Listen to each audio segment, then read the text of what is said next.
Bismillahirrahmanirrahim. Assalamualaikum dan salam sejahtera. Pada kali ini kami akan membentangkan tentang amalan perakaunan kos daripada syarikat Kevin Spence Sendirian Berhad. Sebelum memulakan pembentangan, izinkan saya memperkenalkan ahli kumpulan. Kumpulan kami terdiri daripada 4 orang. Yang pertama iaitu Siti Hasina binti Tun Zainal Abidin. Nombor metriknya A182346. Diikuti dengan Syazuna binti Ramjan Elais Ramzan. Nombor metriknya A181965. Dan yang ketiga ialah Nurzeti Elina binti Hamidun. Nombor metriknya A180903. Dan ahli kumpulan terakhir iaitu Muhammad Harif Fikri bin Khairil. Nombor metriknya A182397. Untuk pembentangan kali ini akan mengandungi 4 kandungan. Yang pertama ialah pengenalan yang akan menceritakan tentang amalan perakaunan kos secara teori. Yang kedua ialah bahagian pertama yang mengandungi latar belakang syarikat, produk-produk yang ditawarkan, struktur organisasi dan proses pengeluaran produk. Dan seterusnya diikuti dengan bahagian kedua yang akan mengupas tentang tujuan perakaunan kos, kos-kos pengeluaran yang dilibatkan, jenis perakaunan kos, jenis pengukusan, pengumpulan pengklasifikasian dan peruntukan kos. Dan terakhir ialah bahagian ketiga yang mengandungi perbincangan dan cadangan. Pengenalan amalan perakaunan kos secara teori. Perakaunan kos merupakan proses mengklasifikasikan, menganalisis dan menilai data yang berbeza untuk mengawal kos yang telah digunakan di dalam sebuah syarikat ataupun organisasi. Menurut CIMA, perakaunan kos sebagai penggunaan prinsip, kaedah serta teknik perakaunan dan pengkosan. Tujuannya untuk menentukan kos dan bertindak sebagai penganalisis simpanan atau lebihan. Terdapat beberapa elemen kos pengeluaran yang terlibat, antaranya ialah kos bahan langsung, kos buruh langsung dan kos belanja langsung serta kos overhead. Perakaunan kos dapat membantu menetapkan harga jualan. Kos terkumpul dikelaskan dan dianalisis untuk menentukan kos seunit dan ia amat membantu pengurusan dalam membuat perancangan dan keputusan pada masa hadapan. Bahagian pertama mengandungi tentang latar belakang syarikat, produk-produk yang ditawarkan oleh syarikat, struktur organisasi syarikat dan proses pengeluaran produk. Latar belakang syarikat. Kevin Spence Malaysia diasaskan oleh Kevin Sehari yang bermula dibangi pada tahun 1990. Sejak tahun 2000, ibu pejabatnya yang berada di Kelang telah dipindahkan ke Petaling Jaya, Selangor dan kini mempunyai lebih 100 orang pekerja. Produk utama syarikat ini ialah basic slab pants yang didatangi dengan warna light grey, medium grey, dark grey dan black. Visi dan misi syarikat ini ialah untuk diiktiraf sebagai salah satu penyedia penyelesaian one step terbaik untuk pengeluar pakaian rekaan tersuai sepenuhnya di Malaysia, khususnya seluar slab. Berikut merupakan produk yang ditawarkan oleh Kevin Spence Malaysia. Basic slab pants yang didatangi dengan warna light grey, medium grey, dark grey dan black. Seluar ini sentiasa mendapat permintaan yang tinggi tidak kira warna dan saiz. Seterusnya adalah carta organisasi. Carta organisasi yang pertama adalah di bahagian pentadbiran. Pengarah eksekutif berada di kedudukan tertinggi diikuti dengan pengarah urusan dan seterusnya terdapat 2 jabatan iaitu Jabatan Pentadbiran dan Jabatan Operasi atau Kilang. Seperti yang terpapar, berikut adalah jabatan-jabatan di bawah 2 jabatan sebentar tadi. Carta organisasi seterusnya adalah carta organisasi bahagian sokongan di bawah Jabatan Sokongan. Terdapat 5 lagi jabatan iaitu Jabatan Tenaga, Jabatan Sumber Manusia, Jabatan Penyelenggaraan, Jabatan Pengurusan Bahan dan Jabatan Keselamatan. Seterusnya adalah proses pengeluaran produk. Proses pengeluaran produk dimulakan dengan input di mana bahan mentah seperti fabrik, zip dan butang diperlukan bagi menghasilkan produk. Selain itu, buruh juga diperlukan untuk proses pengeluaran maupun pentadbiran. Bukan itu sahaja, modal juga diperlukan untuk menyelenggara mesin dan sebagainya. Proses pengeluaran seterusnya adalah proses transformasi. Proses transformasi merupakan proses menukarkan input kepada barang siap. Proses tambah nilai diberi kepada input-input sebentar tadi. Antara aktiviti-aktiviti proses tambah nilai adalah seperti memotong, menjahit dan sebagainya. Proses pengeluaran yang terakhir adalah output. Output merupakan barang siap yang telah melalui proses-proses sebentar tadi. Output bagi syarikat ini adalah basic slab pans tersebut. Bahagian kedua terbahagi kepada tujuan perakaunan kos, kos-kos pengeluaran yang dilibatkan, jenis perakaunan kos, jenis pengekosan, pengumpulan, pengklasifikasian dan peruntukan kos. Tujuan perakaunan kos. Terdapat 4 tujuan utama perakaunan kos dilaksanakan. Yang pertama, kawalan kos. Kawalan kos merupakan aspek yang penting kepada pihak pengurusan bagi memastikan operasi jabatan, proses dan kos berada dalam keadaan yang terkawal. Jika kawalan kos dilaksanakan, setiap bahagian dalam organisasi dapat meningkatkan kecekapannya dan mencapai objektif syarikat yang telah ditetapkan. Data-data perakaunan kos juga dapat digunakan bagi menedahkan segala pembaziran atau kerugian kesan daripada ketidakcekapan dalam organisasi. Tujuan yang berikutnya adalah pembuatan keputusan.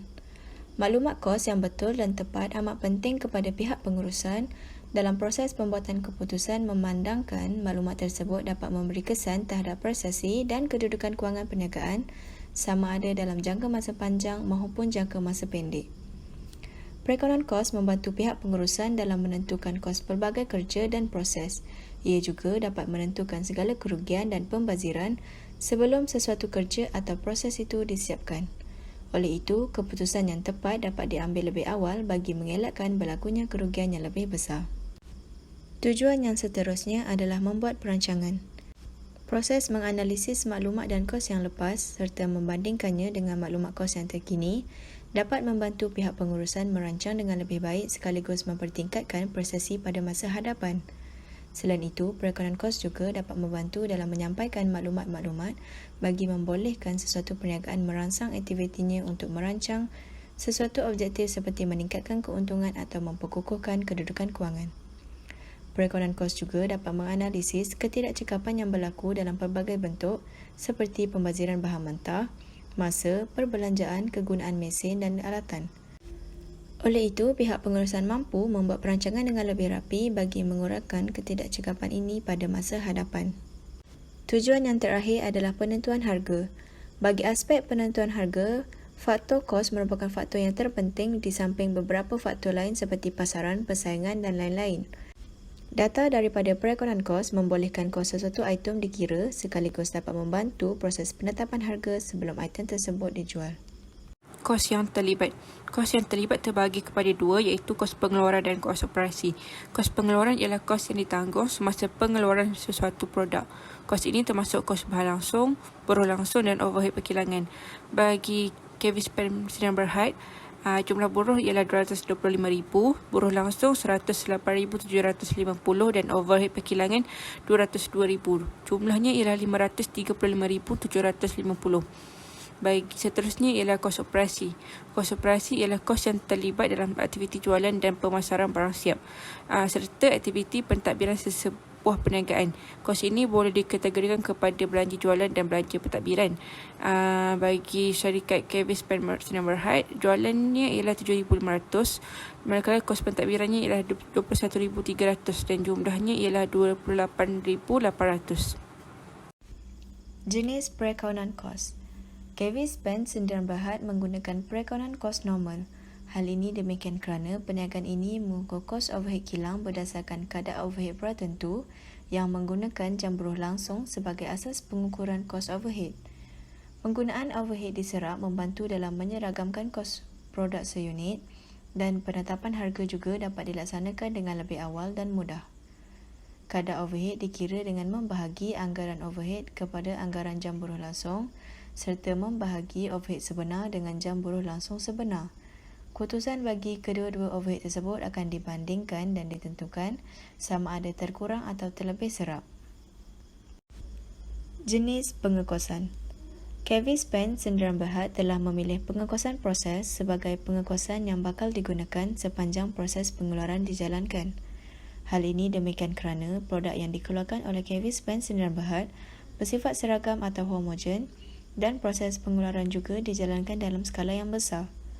Tambahan pula, proses pengeluaran produk tersebut perlu melalui beberapa jabatan pengeluaran sebelum produk siap sepenuhnya. Penggunaan pengukusan jenis ini dapat dijalankan dengan mengumpulkan kos mengikut jabatan bagi sesuatu tempoh. Konsep unit persamaan merupakan ukuran bagi unit-unit separa siap yang digunakan dalam pengiraan inventory kerja dalam proses. Kos unit pula dikira dengan mengagihkan kos proses dengan unit keluaran dalam tempoh tersebut. Terdapat dua kaedah yang dapat kami gunakan iaitu kaedah purata wajaran dan kaedah masuk dulu keluar dulu MDKD. Kaedah purata wajaran tidak membezakan kerja yang dilakukan dalam tempoh lepas dengan tempoh semasa, manakala kaedah masuk dulu keluar dahulu MDKD membezakan segala kerja yang dilakukan dalam tempoh lepas dengan tempoh semasa serta mengasingkan kos dan unit persamaan dalam inventory awal daripada kos yang dilibatkan dan kerja yang dilaksanakan dalam tempoh semasa sahaja. Pengumpulan, pengklasifikasian dan peruntukan kos. Syarikat mengumpulkan dokumen sumber untuk merekod segala kos yang terlibat sepanjang syarikat beroperasi. Kos-kos yang terlibat perlulah disokong dengan bukti iaitu dokumen sumber. Antara dokumen sumber yang terlibat adalah yang pertama tiket masa. Tiket masa digunakan untuk merekod kos buruh. Yang kedua ialah invoice. Syarikat menyimpan invoice bagi tujuan merekod transaksi jualan dan belian. Invoice juga membolehkan syarikat mengetahui bila barang itu dijual, siapa yang membelinya dan siapa yang menjualnya. Dan yang ketiga ialah borang permintaan bahan. Ia merupakan dokumen yang digunakan oleh Jabatan Pengeluaran untuk meminta bahan yang diperlukan untuk melengkapkan proses pembuatan. Ia juga digunakan untuk merekodkan pergerakan bahan sepanjang proses pembuatan. Pengumpulan, pengklasifikasian dan peruntukan kos.